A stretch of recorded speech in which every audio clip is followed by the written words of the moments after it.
Here's my review of Train Dreams. Now, this is a movie where I liked it, but I wouldn't really say I loved it. And this is a movie that I've seen online. People are really hyping this movie up. So maybe I just got my expectations a little too high. But that being said, I still thought it was good, and visually, I think that this movie is just gorgeous. It's a pretty simple story. Follow a man named Robert Granger, who is in the 20th century in like the Pacific Northwest of America, and he gets a job, and he's just going throughout his life, whether it's finding love, with a woman named Gladys or Gladdy. I don't know exactly what it is. Gladys, I believe, and them starting a family. And every single shot of this movie, I think, is just fantastic. I think that this is definitely one of the best looking movies that I've seen this year. And it's just a gorgeous film to look at. From every single scene, I think that the cinematography is just always amazing and on point. Like, there's so many just gorgeous shots of the landscape that are just breathtaking. And I just think it just helps you just dive into this world. Just be in Robert's shoes. Be in like the early 1900s of America. Just see what the everyday life is, because I just think it just looks so beautiful in every shot. And I think the atmosphere overall and visuals, I think, really excel this movie for me, because personally, I wasn't really say I was super invested into the story, to be honest.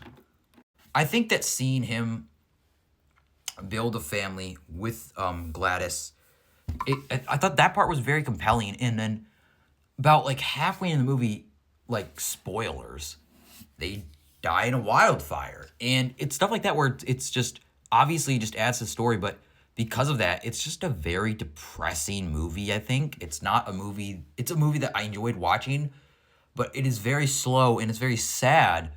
And I just wouldn't really say that I really loved watching it, although I liked it. And like I said, every single shot of it is gorgeous. I just wouldn't say I absolutely loved it. And that's just kind of how I felt. And I think that all the performances are so good in this movie. William H. Macy is incredible, as is Joel Edgerton. I think both of them are just absolutely fantastic. And I could see when watching this movie, like, I could tell when I was watching, I'm like, okay, I'm not loving this movie. I'm not. But I am liking it, and I could see why other people would love it. Because I do think that this movie is gorgeous. I think that this story is very compelling. I just think for me, maybe I just wasn't as compelled by some of the characters. I just didn't find them as compelling as I would have liked. And just because it's a very sad movie, it's not really a movie I really had a lot of fun watching. But it's still a very well-made movie, and I think overall it's still good. And I mean, all the performances are good. Like I said, Joel Edgerton, Felicity Jones, Carrie Condon is in this movie, and I think that she's absolutely fantastic in here. She's always great.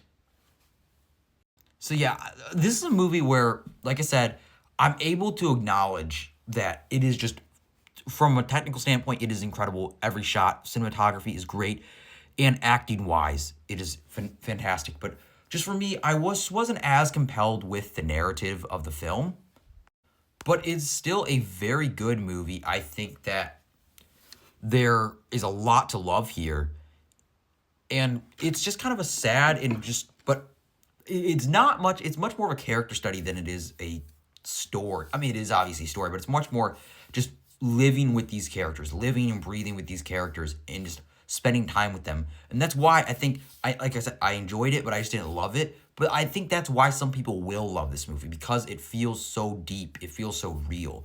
But for me, I liked it. I just didn't love it. And I could see why this is some people's favorite movie of the year. But for me, I thought it was good, but I just didn't really love it or anything. I thought it was pretty good.